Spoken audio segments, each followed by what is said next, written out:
Bem-vindo ao canal Total Audiolivros. A interpretação dos sonhos de Sigmund Freud. Capítulo 1, C3, Estímulos somáticos orgânicos internos.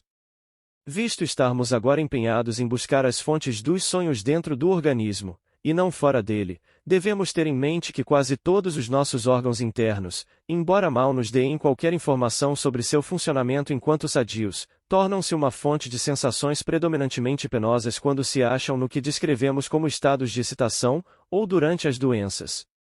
Essas sensações devem ser equiparadas aos estímulos sensoriais ou penosos que nos chegam do exterior. A experiência de séculos reflete-se, para citarmos um exemplo, nas observações de Strumpel sobre o assunto, 1877, 107. Durante o sono, a mente atinge uma consciência sensorial muito mais profunda e ampla dos eventos somáticos do que durante o estado de vigília. É obrigada a receber e a ser afetada por impressões de estímulos provenientes de partes do corpo e de modificações do corpo das quais nada sabe enquanto desperta. Um escritor tão remoto quanto Aristóteles já considerava perfeitamente possível que os primórdios de uma doença se pudessem fazer sentir nos sonhos, antes que se pudesse observar qualquer aspecto dela na vida de vigília, graças ao efeito amplificador produzido nas impressões pelos sonhos. Ver em um ponto. Também os autores médicos, que certamente estavam longe de acreditar no poder profético dos sonhos, não contestaram seu significado como pressagiadores de doenças.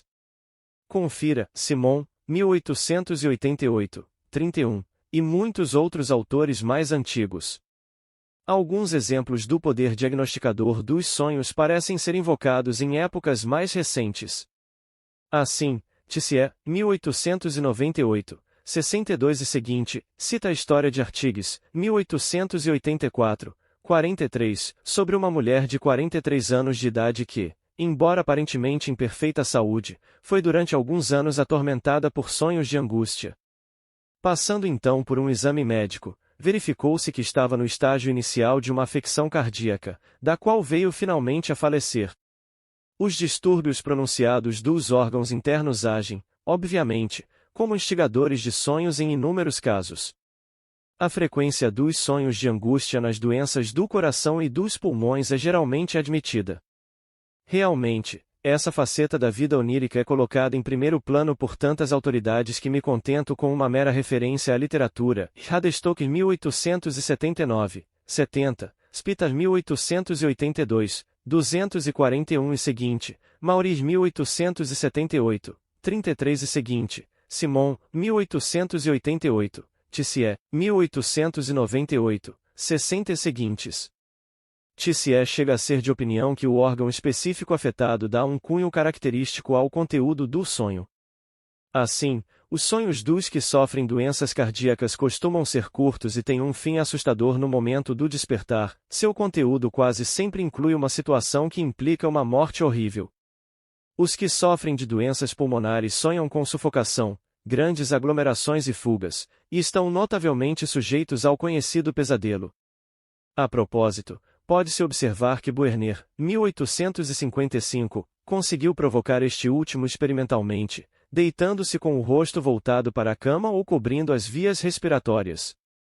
No caso de distúrbios digestivos, os sonhos contêm ideias relacionadas com o prazer na alimentação ou a repulsa.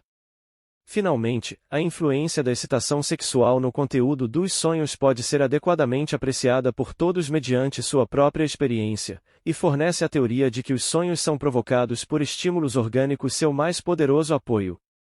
Além disso, ninguém que consulte a literatura sobre o assunto poderá deixar de notar que alguns autores, como Maurice 1878, 451 e seguinte e Weigand, 1893, foram levados ao estudo dos problemas oníricos pelo efeito de suas próprias doenças sobre o conteúdo dos seus sonhos.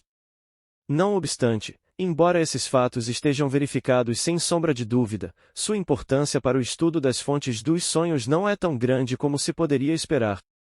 Os sonhos são fenômenos que ocorrem em pessoas sadias, talvez em todos, talvez todas as noites, e é óbvio que a doença orgânica não pode ser incluída entre suas condições indispensáveis.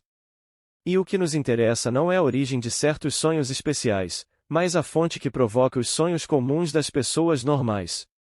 Basta-nos apenas dar mais um passo à frente, contudo, para encontrarmos uma fonte de sonhos mais copiosa do que qualquer outra que tenhamos considerado até agora, uma fonte que, a rigor, parece nunca poder esgotar-se.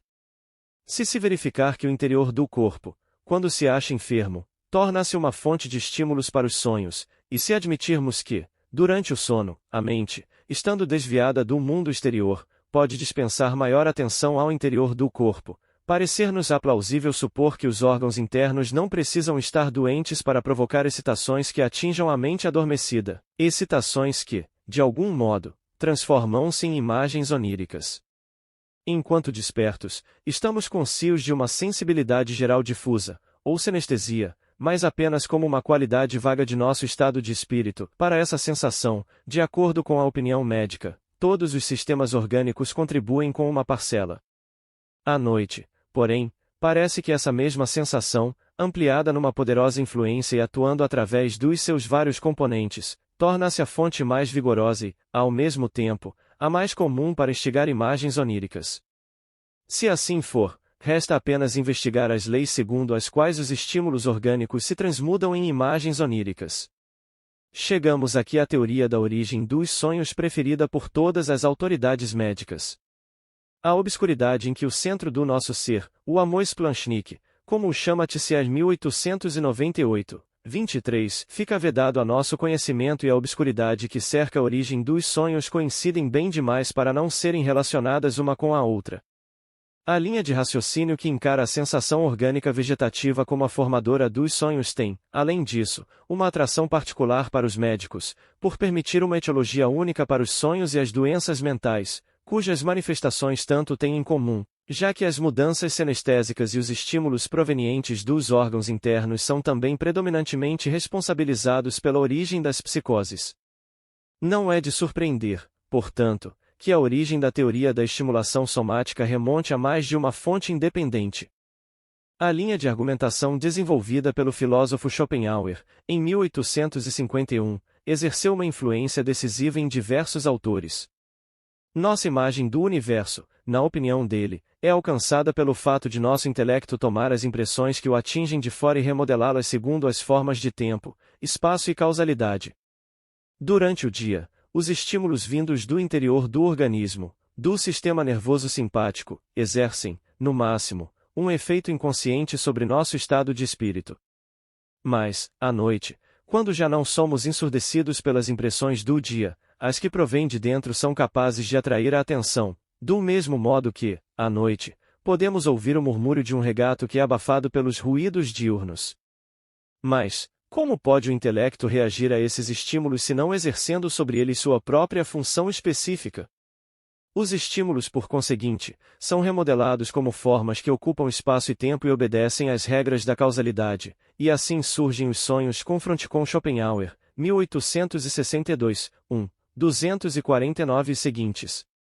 Scherner, 1861, e, depois dele, Volkelt, 1875, esforçaram-se em seguida por pesquisar com maior riqueza de detalhes a relação entre os estímulos somáticos e as imagens oníricas, mas adiarei meu exame dessas tentativas até chegarmos à seção que versa sobre as várias teorias acerca dos sonhos.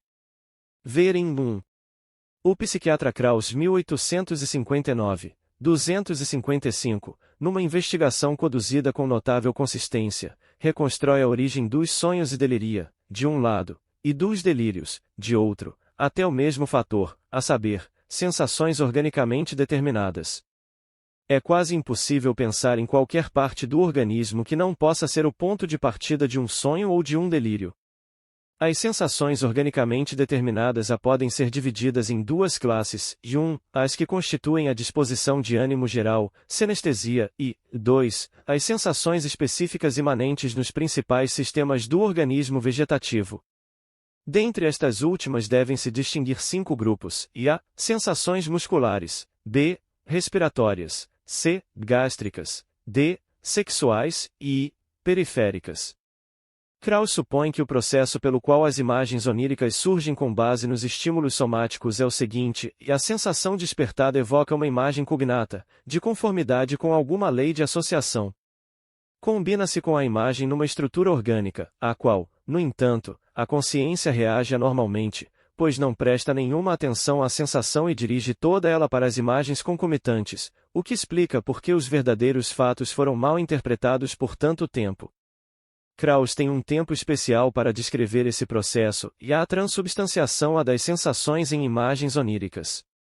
A influência dos estímulos somáticos orgânicos sobre a formação dos sonhos é quase universalmente aceita hoje em dia, mas a questão das leis que regem a relação entre eles é respondida das mais diversas maneiras, e muitas vezes por afirmações obscuras.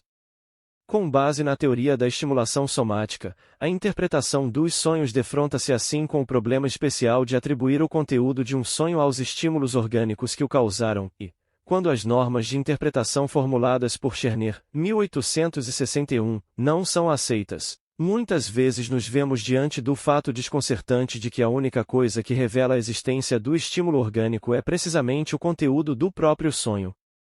Há uma razoável dose de concordância, contudo, quanto à interpretação de várias formas de sonhos que são descritos como atípicos, por ocorrerem num grande número de pessoas e com conteúdo muito semelhante. São eles os conhecidos sonhos de cair de grandes alturas, de dentes que caem, de voar e do embaraço de estar despido ou insuficientemente vestido. Este último sonho é atribuído simplesmente ao fato de a pessoa adormecida perceber que atirou longe os lençóis e está exposta ao ar. O sonho com a queda dos dentes é atribuído a um estímulo dental, embora isso não implique, necessariamente, que a excitação dos dentes é patológica. De acordo com Strumpel 1877, 119, sonhar que se está voando é a imagem que a mente considera apropriada como interpretação do estímulo produzido pela elevação e pelo abaixamento dos lobos pulmonares nas ocasiões em que as sensações cutâneas no tórax deixam de ser conscientes. É esta última circunstância que leva à sensação ligada à ideia de flutuar.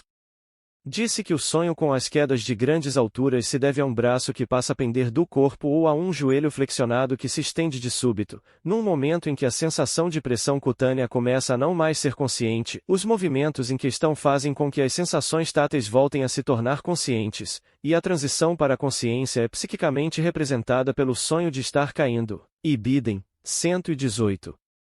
O evidente ponto fraco dessas tentativas de explicação, por mais plausíveis que sejam, está no fato de que, sem quaisquer outras provas, elas podem produzir hipóteses bem-sucedidas de que este ou aquele grupo de sensações orgânicas entra ou desaparece da percepção mental, até se obter uma configuração que proporcione uma explicação do sonho.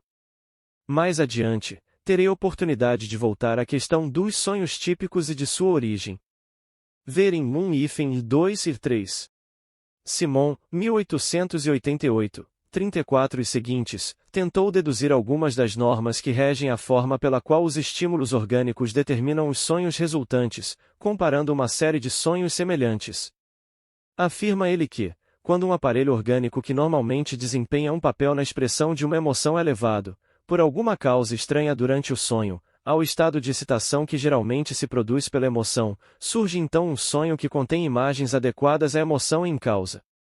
Outra regra estipula que, se um órgão estiver em estado de atividade, excitação ou perturbação durante o sono, produzirá imagens relacionadas com o desempenho da função executada pelo órgão em questão. Morley-Vold, 1896, dispôs-se a provar experimentalmente, num setor específico, o efeito sobre a produção dos sonhos que é sustentado pela teoria da estimulação somática. Seus experimentos consistiram em alterar a posição dos membros de uma pessoa adormecida e comparar os sonhos resultantes com as alterações efetuadas. Eis como enuncia seus resultados. 1. A posição de um membro no sonho corresponde aproximadamente à sua posição na realidade. Assim, sonhamos com o membro numa posição estática quando ele se acha efetivamente imóvel. 2. Ao sonharmos com um membro em movimento, uma das posições experimentadas no processo de concluir o movimento corresponde, invariavelmente, à posição real do membro. 3. A posição do próprio membro do sonhador pode ser atribuída, no sonho, a alguma outra pessoa. 4. Pode-se ter um sonho de que o movimento em questão está sendo impedido. 5. O membro que se encontra na posição em questão pode aparecer no sonho como um animal ou um monstro, em cujo caso se estabelece uma certa analogia entre eles. 6. A posição de um membro pode dar margem, no sonho, a pensamentos que tenham alguma relação com o membro. Dessa forma, em se tratando dos dedos, sonhamos com números. Estou inclinado a concluir desse tipo de resultados que nem mesmo a teoria da estimulação somática conseguiu eliminar inteiramente a visível ausência de determinação na escolha das imagens oníricas a serem produzidas. Obrigado por visitar o canal Total Audiolivros.